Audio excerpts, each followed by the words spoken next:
أعوذ بالله من الشيطان الرجيم بسم الله الرحمن الرحيم.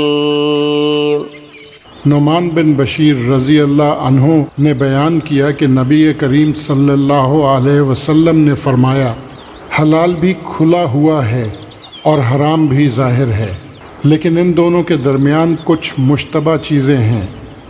پس جو شخص ان چیزوں کو چھوڑے جن کے گناہ ہونے یا نہ ہونے میں شبہ ہے، وہ ان چیزوں کو تو ضرور ہی چھوڑ دے گا جن کا گناہ ہونا ظاہر ہے، لیکن جو شخص شبے کی چیزوں کے کرنے کی جرت کرے گا تو قریب ہے کہ وہ ان گناہوں میں مبتلا ہو جائے جو بالکل واضح طور پر گناہ ہیں.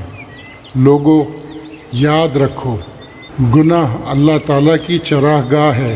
جو جانور بھی چراہ گاہ کے ارد گرد چرے گا، اس کا چراہ گاہ کے اندر چلا جانا غیر ممکن نہیں.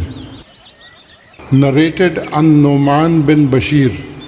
The Prophet, peace be upon him, said, both legal and illegal things are obvious, and in between them are suspicious, doubtful matters.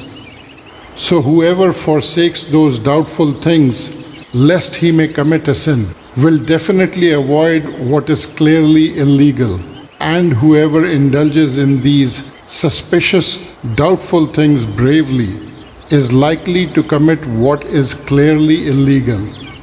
Sins are Allah's hima, and whoever pastures his sheep near it is likely to get in it at any moment.